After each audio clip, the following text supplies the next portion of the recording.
topic is driverless cars. And each topic I will set up with, this is how we got this fight going. I would give the topic to the two experts, and I would say, you guys have a call together and figure out which side you're on. I don't want to be doing it and set up the fight. There's so many ways to argue these topics, right? And then they give me basically the fight.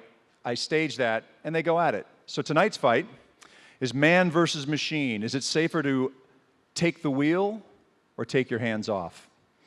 And our first fighter is the CEO of a very well-known Dallas startup called Vinly. If you haven't heard of them, they make the little gizmo that goes inside the underside of your car and turns it into a smart car. And I'd like you to give it up for Mark Hadar.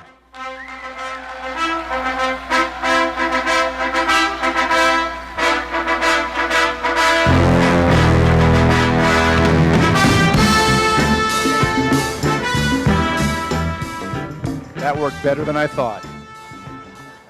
All righty.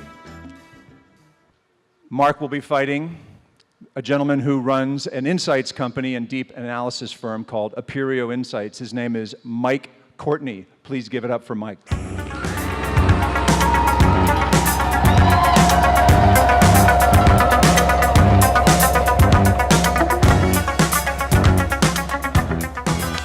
Okay, so I told you it was a little bit different. Last year there was a table.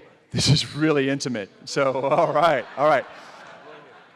Mark, you're first. You have 45 seconds, and I will gong you. You've got a microphone right behind you, so go ahead and grab your mic, Mike. Your mic, Mike. All right. They're on. Mark, you're first, 45 seconds. All right, what makes the human brain so special is its ability to make sense of situations that it hasn't been exposed to before. And in the case of autonomous cars, we don't have to look far for a relevant analogy.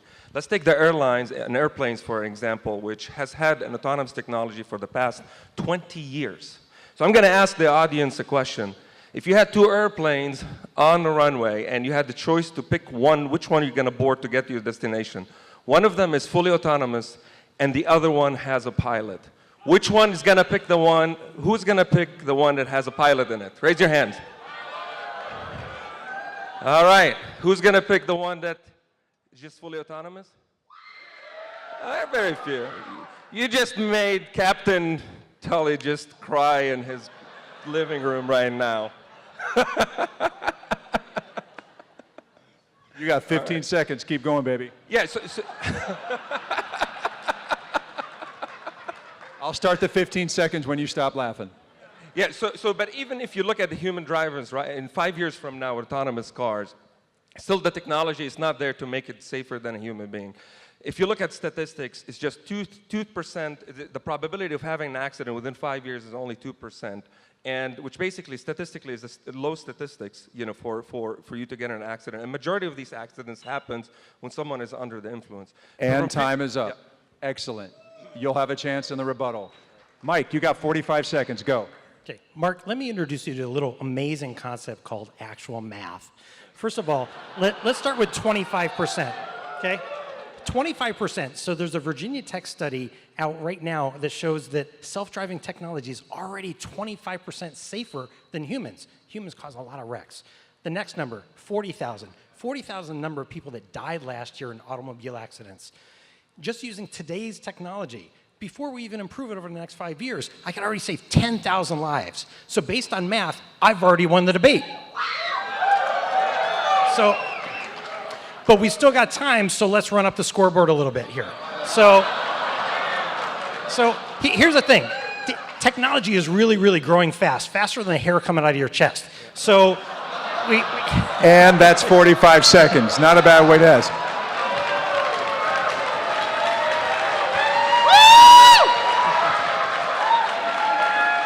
Mark, you got 30-second rebuttal.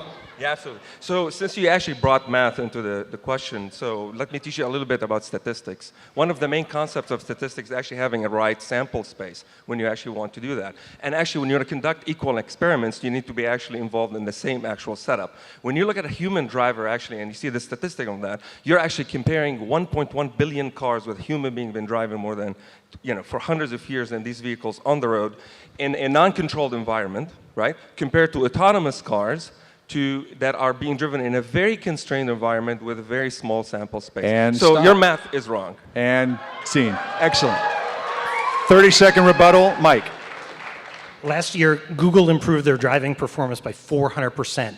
They went from a 2015 number of 1,200 miles in between humans intervening in the driving to over 5,000 miles. That's 400% improvement. So in addition to the driving that the vehicles are doing on the road, they're doing 1 billion miles in simulation a year and learning every second of the day. They're relentlessly focused on safety every second of the day, learning, learning, learning. You can't compete with that. Outstanding. All right. So Mo at AT&T, you have the first question. What do you want to ask these gentlemen?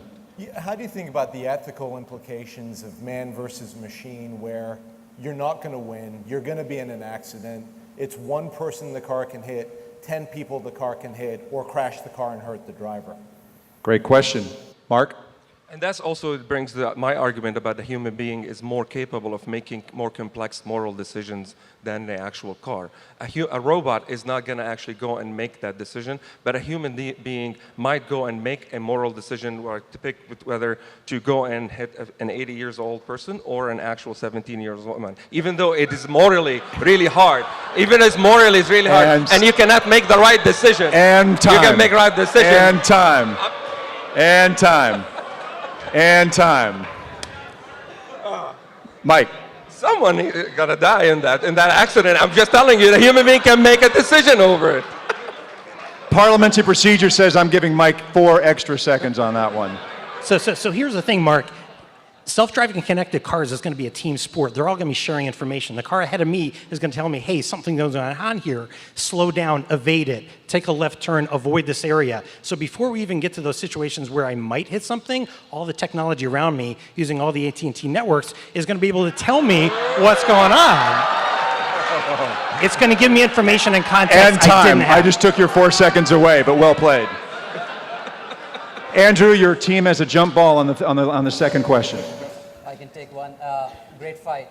Quick question on these are closer to reality than ever, the connected cars and the driverless cars. The question is, where in the ecosystem do you think you guys are going to play? Because it's going to take a whole ecosystem to really bring this to reality. Excellent. Mark, ecosystem. Well, in the ecosystem, I mean, if you look at the components of the elements that create, the one big important piece that is not in there is the actual the transportation infrastructure. From how do you enable, if you say you're going to have a teamwork or cars communicating with each other, what's the infrastructure that's going to take in place? A lot of people are talking about 5G versus DSRC, dedicated short-range communication. Whether the government needs to put that infrastructure or private companies are going to need to put that infrastructure. That's going to be very important, for example, and this is a topic that not being debated in the public sphere as much as it needs to. And time. Excellent. Mike?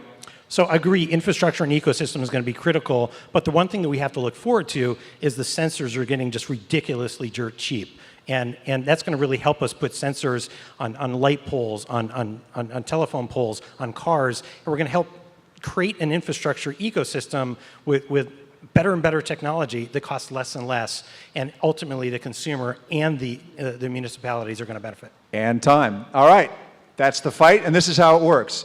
Jeevan, go ahead and open up voting. Folks, take out your phone. You should be at that page, and you will see a big green button that says Vote Now. We'll give you about 15 seconds for everyone to vote.